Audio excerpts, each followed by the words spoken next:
Hi, friends. I just wanted to share a quick word with you this morning, but I'll start by reading the scripture that is found in Matthew 11:28 to 30. And it says, "Come to me, all who labor and are heavy laden, and I will give you rest. Take my yoke upon you and learn from me, for I am gentle and lowly in heart, and you will find rest for your souls.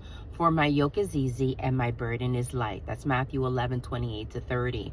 And then in Exodus 33:14, it says, "And he said, my presence will go with you and I will give you rest." And so I was thinking about that word rest this morning and how often I will invite someone to church or find out if somebody's going to church, and week after week it's, I'm resting.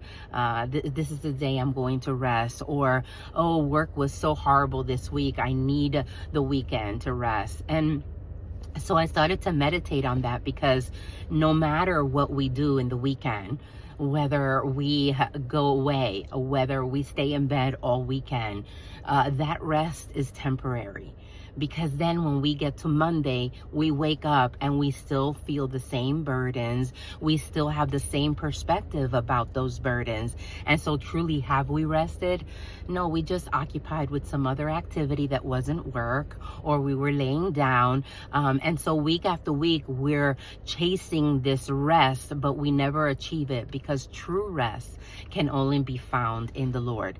Now, don't get me wrong. I have times that I don't go to church on the weekend, right? And I spend time with my family, or, I take a few moments extra in bed. But when it is our go-to, that we find other things besides God to find true rest, we will never have that true rest. When we read in John 15, it talks about abiding in God. When we abide in him, when we abide in his presence, and we have that intimacy with him, we find peace for our souls, peace for our mind. And so I encourage you to lean into the Lord, to lean into his word, get into his presence, because that is where true rest is found. That is where your mind will rest. So when you approach Monday again, it will be a different perspective, because you have found true rest.